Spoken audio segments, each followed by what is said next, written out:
Você já ficou perdido na hora de fundamentar a sua redação? Já sentiu que faltou aquele algo a mais para deixar o seu repertório mais próximo da nota máxima? Então, na aula de hoje, eu vou te ensinar como usar a Constituição Federal de 1988, escolhendo artigos selecionados para fundamentar a redação e ampliar a tua possibilidade de fechar os critérios avaliativos que avaliam a profundidade do argumento. Mas antes, nós estamos com a meta de 1000 inscritos no nosso canal do YouTube. Então não perde a oportunidade, se inscreve aqui embaixo, senta o dedo no like, que é para que o nosso conteúdo seja entregue ao maior número de concurseiros e a gente possa utilizá-lo como um canal de educação. Então vamos lá, sem mais delongas, para o nosso conteúdo de hoje. Galera, eu separei 4 artigos da Constituição que são excelentes para você abordar nos seus textos de redação. Gente, vamos ter cuidado com uma coisa. Quando eu falo que eu separei 4 artigos da Constituição, muita gente pode chamar de repertório coringa, e eu acho até interessante que o faça. Mas lembrando sempre que repertório coringa, que é aceito amplamente por todas as bancas de concurso, não é aquele repertório que vai se adequar a qualquer tema. É um repertório versátil, mas você sempre vai ter que avaliar se ele é pertinente para o tema. Por isso eu não vou trazer apenas um repertório. Eu vou trazer aqui para vocês 4 artigos e aí, claro, evidentemente, em cada situação temática você vai ter que observar e analisar qual desses artigos se encaixa melhor para aquele tema. Belezinha? Combinado? Então não vai sair por aí espalhando fake news dizendo que existe um repertório que dá certo em qualquer tema, porque isso daí muito provavelmente vai fazer o seu texto ficar sem uma fundamentação legítima e sem uma argumentação consistente. Primeiro de tudo, vamos lá para ele, o clássico artigo 5º da Constituição. E se você é concurseiro, já deve ter batido um frio na barriga, porque o artigo 5º é repleto de incisos. Mas aqui eu quero que nós nos atenhamos ao princípio da isonomia que está lá no artigo 5º. O princípio da isonomia diz que todos devem ser tratados com igualdade de direitos. E quando a gente fala que é um princípio da isonomia, isso transcende a ideia de igualdade, porque a igualdade seria dar as mesmas condições a todas as pessoas. E para entender melhor o princípio da isonomia, a gente tem que voltar para o Aristóteles, que trabalhava a ideia de equidade. Ele dizia que a equidade era tratar igualmente os iguais e desigualmente os desiguais na medida dessa desigualdade. Então, o princípio da isonomia ele vai além. Ele busca restabelecer condições de igualdade, mesmo superando algumas questões históricas que trouxeram desigualdade entre as pessoas, seja por questão de gênero, seja por questão de raça, seja por questão de orientação sexual. Então, todos esses temas que versarem sobre preconceito, sobre discriminação, sobre algum tipo de injustiça histórica, você pode utilizar o artigo 5º como repertório de fundamentação. Então, anota essa dica. Professor, e como é que eu vou usar na prática? Lembrando, o nosso e-book,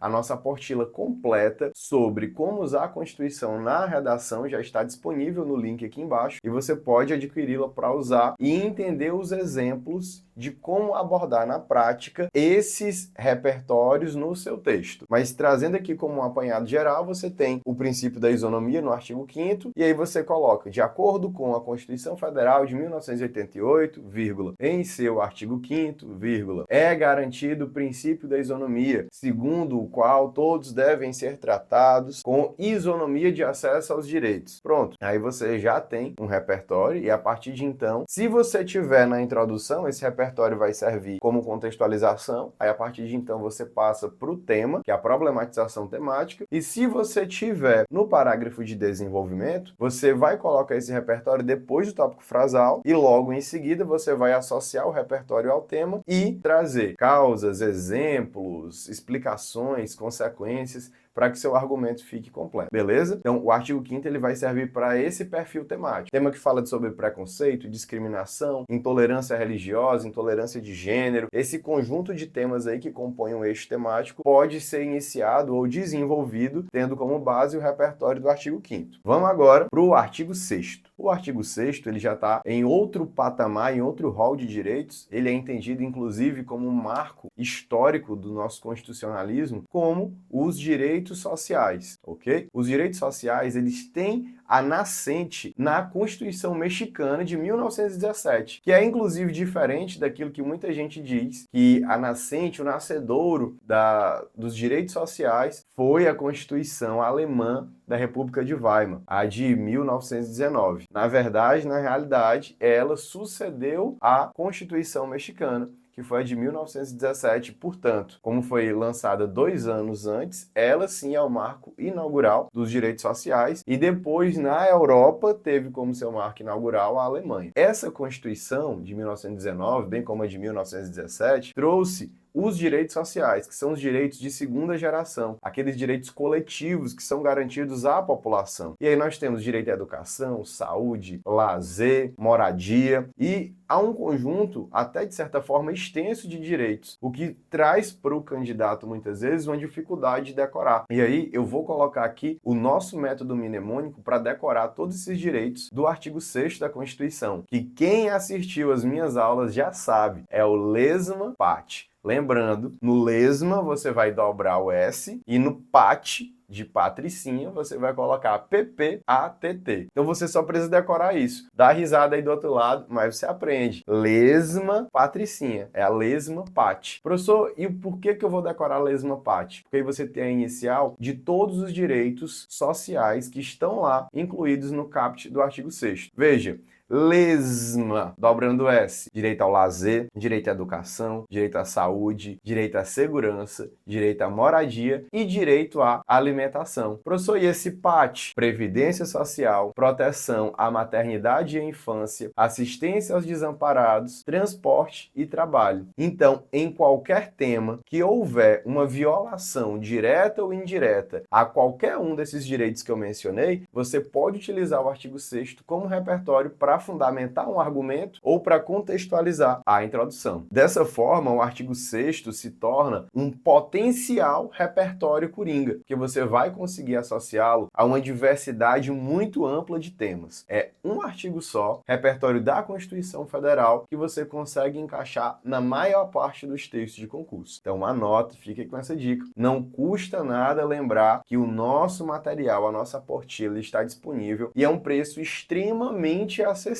Mais barato, inclusive, do que o açaí que eu tomei hoje antes de vir gravar essa aula. Eu lembrei isso, pedi o açaí, fui pagar no peso, saiu 24 e uns quebradinhos. E aí, esse açaí que eu tomei custa mais caro, bem mais caro, do que essa nossa apostila que está disponível para ti. É quase que gratuita a entrega da apostila. Professor, e nessa apostila, eu vou encontrar só esses artigos das aulas? Não, você vai encontrar um material extremamente aprofundado, com diversos exemplos. Lá você vai ter não só artigos, esses que eu estou trabalhando na aula, mas também outros, vai ter leis também, mostrando como usar na redação e diversos exemplos de aplicação em parágrafos de introdução e parágrafos de desenvolvimento para você utilizar como material de apoio nos seus estudos, ok? Mas além do artigo 5º e o artigo 6º, que eu já mencionei, eu falei que tínhamos 4, né? Então tá faltando 2 ainda. O primeiro que eu vou falar desses 2 últimos é o artigo 218, artigo sensacional para qualquer tema que verse sobre tecnologia. No artigo 218 é demonstrada a obrigação que o Estado tem de fomentar o desenvolvimento e a tecnologia. Então, ele se insurge como um repertório extremamente simples para você associar aos demais temas que possam vir a ser cobrados aí em temas de redação de concurso, e você pode, de uma maneira muito fácil, muito prática, adaptar esse repertório a argumentos ou a própria introdução, contextualizando com o artigo 218, certo? Então, qualquer tema aí que você tiver no eixo tecnologia, certamente será possível incitar, trazer o artigo 218 para a sua argumentação. Lembrando sempre de usar aquela estruturazinha padrão, de acordo ou segundo a Constituição a Constituição Federal de 1988, em seu artigo, aí no caso, 218, é garantido o direito ou é disciplinada a obrigação, o dever do Estado de garantir o desenvolvimento tecnológico e social da nação brasileira. E aí, se você tiver, por exemplo, uma hipótese de argumento, parágrafo de desenvolvimento, né? Na sequência, você vai dizer que que esse preceito constitucional, esse preceito legal, é violado na medida em que há problema X ou problema Y, que deve ser apresentado de acordo com o tema que foi exigido pela banca. Beleza? Então anota essa dica. E o último argumento da nossa série dessa aula é o artigo 225. É o queridinho dos temas voltados para sustentabilidade, meio ambiente, ecologia. Nesse artigo você já tem uns direitos mais avançados naquilo que se insere nessa ideia de constitucionalismo moderno, porque você trabalha a obrigação do Estado e da sociedade de preservar o meio ambiente já com um pensamento geracional, porque as futuras gerações devem receber um meio ambiente ecologicamente equilibrado. E aí você tem que anotar essa expressão, porque é aquilo que está no texto legal. Ecologicamente equilibrado. É o que garante o artigo 225 da Constituição Federal de 1988. O meio ambiente deve ser garantido, deve ser preservado. Ele deve ser entregue às futuras gerações de maneira ecologicamente equilibrada. Então, qualquer temática que você tiver que explore questões de sustentabilidade, poluição, desmatamento, preservação ambiental, as conferências internacionais que trabalham sobre isso, você vai poder utilizar esse direito constitucional e fundamentar neste artigo que é o 225. Beleza? Anotou aí o quarto artigo? Então, se você gostou desse vídeo, comenta aqui embaixo o que você achou. Não esquece de deixar o like, deixar o joinha na nossa aula, que é para que esse conteúdo seja entregue ao maior número de pessoas. E se inscreva também. Não deixe de se inscrever para acompanhar os nossos conteúdos periodicamente. Nos acompanhe no Instagram, Prof. Vinícius Freitas, no TikTok também, Prof. Vinícius Freitas, você vai encontrar nossos conteúdos. E se tiver interesse no nosso material, que eu tenho certeza que vai potencializar o teu estudo, vai te fazer economizar muito tempo, e estudante de concurso sabe que tempo é o fator diferencial em todas as fases, inclusive no dia da prova. Não perca essa oportunidade. Está com um preço extremamente acessível o nosso material e você consegue encontrá-lo pelo link aqui embaixo. Belezinha? Até a próxima!